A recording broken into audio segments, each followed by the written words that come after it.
Friends, welcome to language facts. आज हम अपना नेक्स्ट लेक्चर शुरू करते हैं प्रोग्रामिंग का। हम एरेज पढ़ रहे थे। हमने एरेज में काफ़ी चीज़ें देखी हैं। आज हम मल्टी डायमेंशनल एरे कर रहे हैं।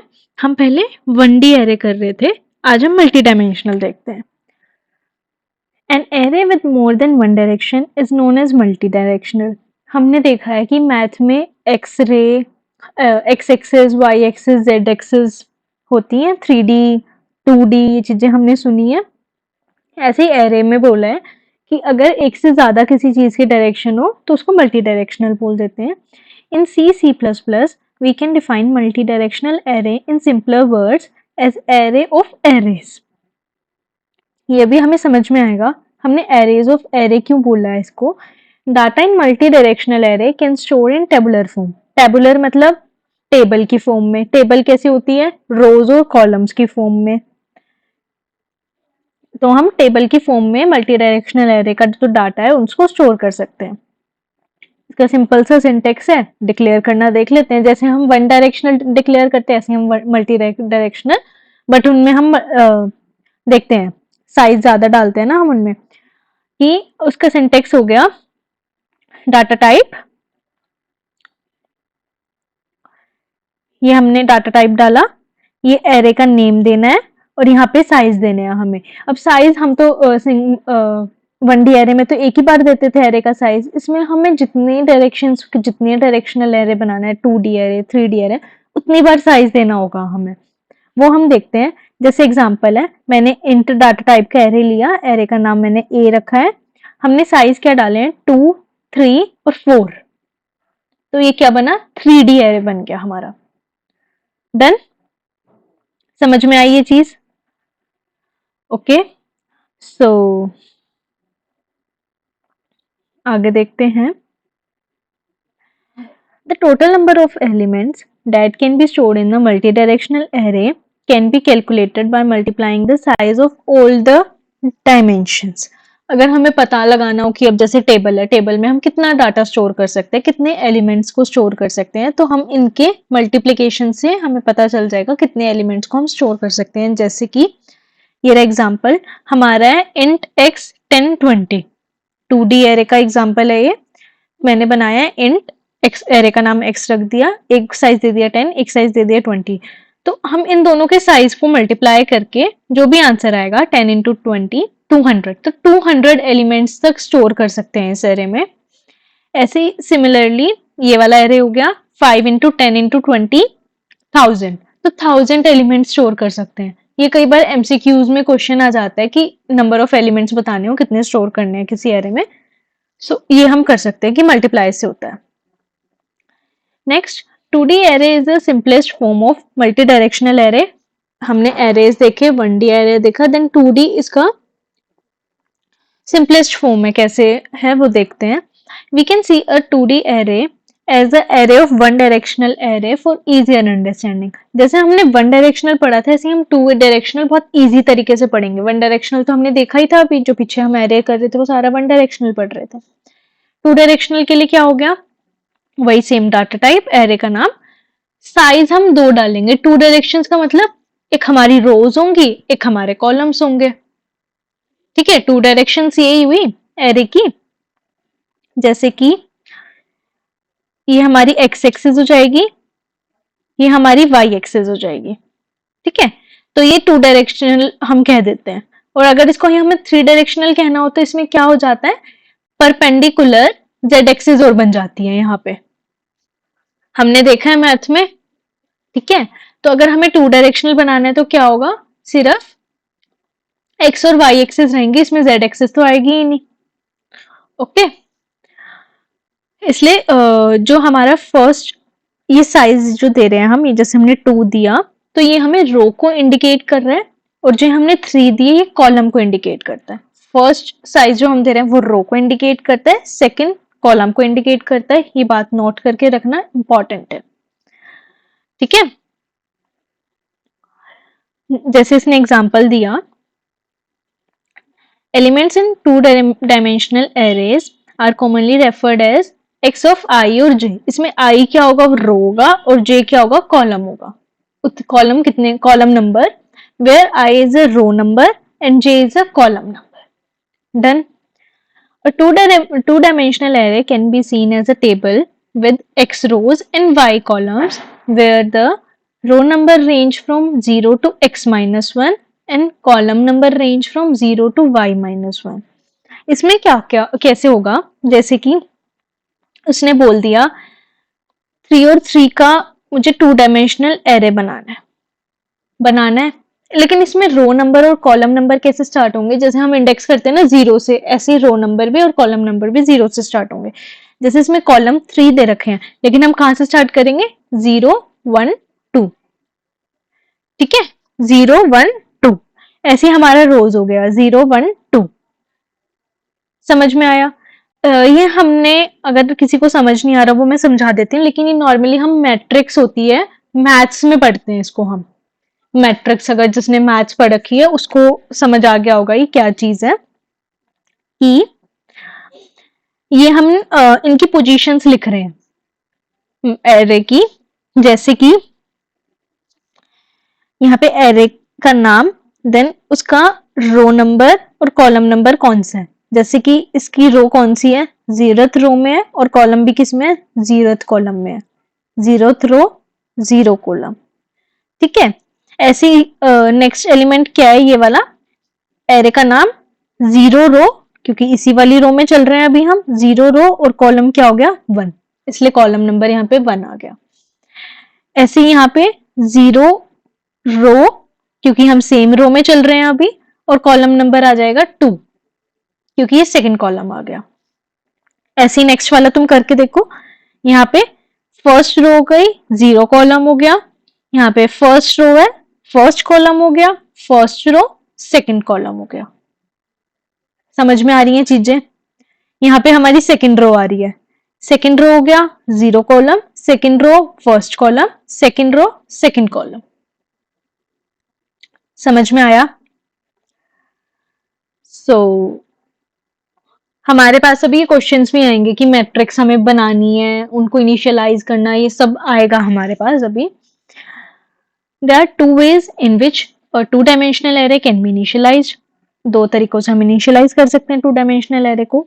फर्स्ट मेथड है 3 और 4. इसमें 3 क्या है, 3 रो का नंबर है, 4 कॉलम का नंबर है. तो हमें पता है कि हमें कितने एलिमेंट्स डालने हैं, इसमें कितने एलिमेंट्स डालने हैं तुम बताओ. 3 4 सा 12, तो 12 एलिमेंट्स डालेंगे इसमें. तो लगातार हमने 12 एलिमेंट्स डाल दिए इसमें, 0 to 11 12 एलिमेंट. हम कुछ भी डाल सकते हैं, जरूरी नहीं है ये एलिमेंट्स डालने हैं, हम कोई भी एलिमेंट्स डाल सकते हैं. तो हमें 12 एलिमेंट्स डाल दिए, सिंपली इनिशियलाइज हो गया. जैसे हम 1D एरे को करते हैं, ऐसे 2D एरे को हमने सिंपली इनिशियलाइज कर दिया. The above array have 3 rows and 4 columns. The elements in the braces from left to right are stored in the table also from left to right. हमने left to right लिखे हैं, table में भी left to right ही store होंगे. Okay, the elements will be filled in the array in order. First 4 elements from first from left in first row and next 4 elements second row and so on. इसका मतलब क्या हुआ, हमारे पास ये कैसे बनेगा, हमारे पास रोज कितनी है, 3 है, और कॉलम्स कितने हैं, 4 है. मैं बना के दिखाती हूँ.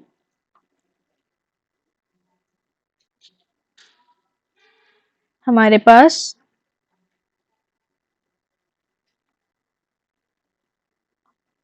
कॉलम्स 4 हैं और रोज कितनी है, 3. डन. थोड़ा टेढ़ा मेढ़ा बन गया, थोड़ा एडजस्ट कर लो प्लीज. ये कुछ इस तरह से बनेगा हमारा, जिसमें हमारी ये कॉलम 0 हो गया, ये कॉलम 1 हो गया, ये कॉलम 2 हो गया, और ये कॉलम 3 हो गया. ठीक है, ऐसी हमारी रोज हो गई. ये R1 रो हो गई, मतलब रो 1, ये रो 2 हो गई, और ये रो 3 हो गई. डन. तो अभी एलिमेंट स्टोर कैसे हो रहे हैं, लेफ्ट टू राइट. जैसे कि अब 0 1 2 3 हैं, तो ऐसे स्टोर हो गए. 0 1 2 3। अब नेक्स्ट फिर से यहां से स्टार्ट हो जाएगा 4 5 6 7 8 9 10 11। ये एलिमेंट्स ऐसे स्टोर हो रहे हैं इस मैट्रिक्स में। समझ में आया कैसे स्टोर हो रहा है? अब अगर मैं पूछ रही हूँ फिफ्थ एलिमेंट की लोकेशन क्या है, तो तुम क्या बोलोगे? एरे का नाम अगर हमें x गिवन है, x 2 1, मतलब पहले रो आएगी देन कॉलम आएगा, पहले रो की लोकेशन आती है देन कॉलम की लोकेशन आती है। समझ में आया? आगे देखते हैं। सेकंड मेथड ये है, अगर जैसे हमने वो डायरेक्ट लिख दिए थे सारे एलिमेंट्स, हमने उनको, हमें बस लोकेशन में दिक्कत आ रही थी कि कौन सा एलिमेंट कहाँ जा रहा है, हमें समझ आ गया, लेकिन फिर भी थोड़ा कंफ्यूजन हो रहा था। उस कंफ्यूजन को दूर करने के लिए नेक्स्ट मेथड ये है, मोस्ट प्रोबेबली हम यही वाला सेकंड मेथड ही यूज करते हैं। इन टेक्स्ट 3 है रोज और कॉलम 4 है, वही सेम एग्जांपल है। हमने क्या किया, इसमें डबल ब्रैकेट बना दी। कैसे कि 4 एलिमेंट्स के लिए हमने एक रो के लिए हमने एक ब्रैकेट में ले लिए जितने उसमें एलिमेंट्स आने वाले हैं। एक रो में हमारे पास यही एलिमेंट्स आने वाले थे, तो हमने एक रो के लिए वो ले लिए। ऐसे ही हमने नेक्स्ट रो के लिए, ऐसे ही हमने नेक्स्ट रो के लिए उनको डबल ब्रैकेट्स में डाल दिया कि हमारी जितनी रो है उतने हमारे ब्रैकेट डबल ब्रैकेट्स बन जाए, उसके अंदर ब्रैकेट्स बन जाएंगे, और उतने फिर हमने एलिमेंट्स डाल दिए, जिससे कि हमें इसमें क्लियरली डिफाइन हो रहा है कि फर्स्ट रो के ये 4 एलिमेंट्स हैं, सेकंड रो के ये 4 एलिमेंट्स हैं और थर्ड रो के ये 4 एलिमेंट्स हैं। ये अच्छे से इसमें क्लियरली डिफाइन हो रहा है, इसलिए हम यही मेथड को यूज करते हैं। नेस्टेड ब्रैकेट्स, ब्रैकेट्स के अंदर brackets, nested brackets. Each set of inner brackets represent one row. In the above example, there are total 3 rows, so there are 3 sets of inner brackets. जितनी rows होंगी उतने ही inner brackets होंगे हमारे पास। Assessing element of two-dimensional array. Elements in two-dimensional array assessed using a row index and column index, वो हम अभी देख ही चुके हैं, अभी हमारे लिए easy हो जाएगा। देखते हैं कैसे। जैसे कि हमने 2D अरे को इनिशियलाइज करना देखा हुआ है, कैसे करते हैं वो हम देख लेते हैं।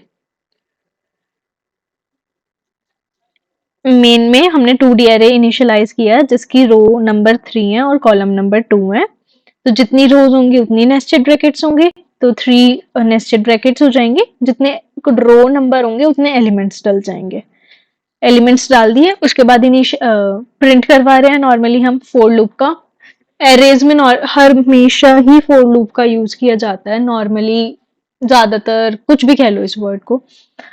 4 int i is equal to this। अब इसमें एक ट्विस्ट है। 1D एरे में क्या होता था, हम सिंपल फोर लूप लगाया, काम खत्म किया। इसमें क्या होगा, नेस्टेड फोर लूप लगेगी। क्यों? जो फर्स्ट फोर लूप लगेगी वो रो को रिप्रेजेंट कर रही होगी, सेकंड फोर लूप लगेगी वो कॉलम को रिप्रेजेंट कर रही होगी। इसमें भी ऐसा ही हो रहा है। जैसे कि ये जो i है, हम लिखते थे ना x ऑफ i j, याद है? हमने अभी पीपीटी में भी देखा है, x of i comma sorry bracket j। तो यहाँ पे i किसको रिप्रेजेंट कर रहा है, रो को, और j किसको रिप्रेजेंट कर रहा है, कॉलम को। तो जो यहाँ पे i है वो लेस देन होना चाहिए रो नंबर से, वही किया हमने, और j है वो लेस देन होना चाहिए कॉलम नंबर से, हमने वही किया, और x ऑफ i j को हमने प्रिंट करवा दिया। वो ऐसे ही लूप चलेगी। वो कैसे, मतलब i की वैल्यू 0 होगी, देन वो नेक्स्ट फोर लूप में जाएगा, j की वैल्यू भी 0 हो जाएगी। तो प्रिंट क्या करवाएगा, x ऑफ 0 कोमा 0 दोनों प्रिंट करवा देगा। देन क्या होगा, j प्लस प्लस j की वैल्यू, हमने देखा था कि, अभी पूरा हो गया होगा, मैं चलो दोबारा बना देती हूँ इस एरे को, सॉरी मैट्रिक्स को। हमारे पास 2 कॉलम्स हैं,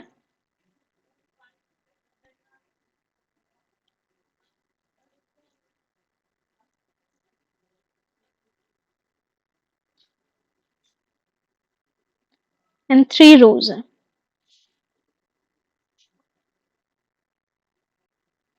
जिसमें कि एलिमेंट्स ऐसे स्टोर है 0 1 2 3 4 5। ओके, ये रो नंबर 1 हो गई, ये रो नंबर 2 हो गई और ये रो नंबर 3 है। ऐसे ही कॉलम सॉरी सॉरी सॉरी यहाँ पे 0 से स्टार्ट होता है, ये रो नंबर 0 हो जाएगी, ये रो नंबर 1 हो जाएगी और ये रो नंबर 2 हो जाएगी। ऐसे ही कॉलम नंबर 0, कॉलम नंबर 1 हो जाएगा। डन। अब हम देख रहे हैं यहाँ पे हमारा आया x ऑफ 0,0, तो 0 प्रिंट हो गया हमारा फर्स्ट। ठीक है, उसके बाद क्या हो रहा है, j की वैल्यू इंक्रीज हो रही है, j प्लस प्लस हो रहा है, j ऑफ 1 हो रहा है, लेकिन i क्या अभी भी 0 है, तो मतलब रो तो नंबर 0 है, कॉलम नंबर इंक्रीज हो गया 1 हो गया, मतलब ये वाला एलिमेंट प्रिंट हो गया। समझ पा रहे हो मतलब क्या हो रहा है, हम सेम रो वाला पहले प्रिंट, ये वाला एलिमेंट प्रिंट हो गया, इसके बाद हमारा 0 तो 0,0 पे प्रिंट हो गया था, इसके बाद क्या हो रहा है, j की वैल्यू तो इंक्रीज हो रही है लेकिन i की वैल्यू तो वही है, हम तो इसी लूप में, अभी बाहर वाले लूप में तो गए नहीं है, तो i की वैल्यू तो 0 ही है, j की वैल्यू इंक्रीज हो गई, तो ये क्या बन गई 0,1, तो 1 प्रिंट हो गया। अब क्या होगा, वो फिर कंडीशन चेक करेगा, j की वैल्यू 3 बन जानी है, सॉरी 2 बन जानी है, लेकिन कंडीशन सेटिस्फाई नहीं हो रही है तो बाहर वाले लूप में चला जाएगा, फिर i की वैल्यू वो इंक्रीज कर देगा, इंक्रीमेंट कर देगा, i की वैल्यू वो 1 कर देगा, अब 1 पे तो यहाँ आ जाएंगे, फिर यहाँ पे j की वैल्यू फिर 0 हो गई, तो 1,0 पे क्या है वैल्यू 2 है। ऐसे ही करते करते हमारी मैट्रिक्स कंप्लीट प्रिंट हो जाएगी। इसको तुम घर पे एक बार ट्राई करके जरूर देखना, इजी है, एक बार समझने वाली बात है। ओके,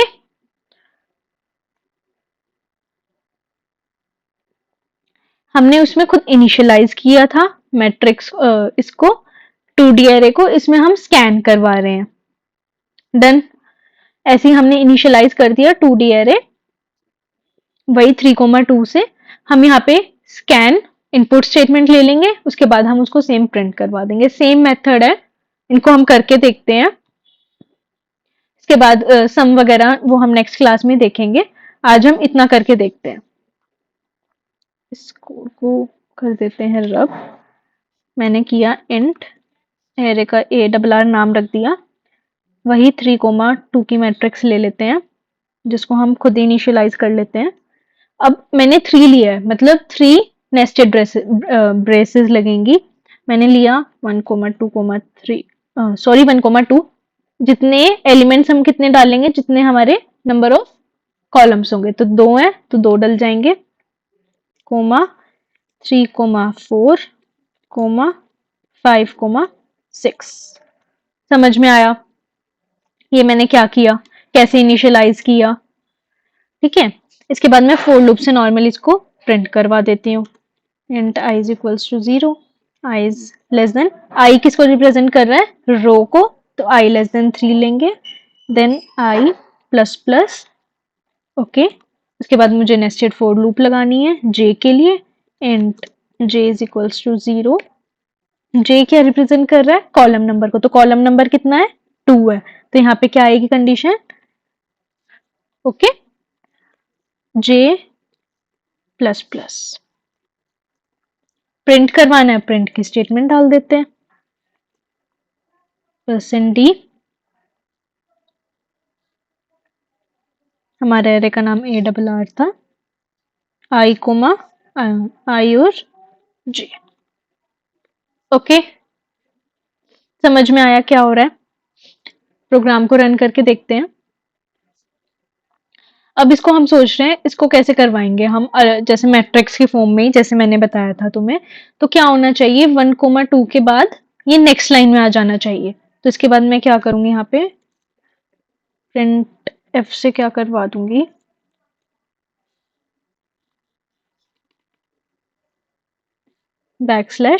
\n आ गया, इसमें हम थोड़ा टैब भी दे देते हैं, टैब से क्या होगा, दोनों के बीच में स्पेस आ जाएगी, बैकस्लैश n डलता है, टैब के लिए बैकस्लैश t, नेक्स्ट लाइन के लिए बैकस्लैश n। ओके, ये हमारी मैट्रिक्स के फॉर्म में प्रिंट हो गया। अब ऐसे ही ये तो हमने प्रिंट करवा लिया, हमें स्कैन करवाना हो, हमें यूजर से ही वैल्यू लेनी हो, तब क्या करेंगे, हमने मैट्रिक्स को ऐसे इनिशियलाइज रखा, बस सिर्फ स्कैन की स्टेटमेंट डाल देंगे, स्कैनएफ की स्टेटमेंट डाल देते हैं, %d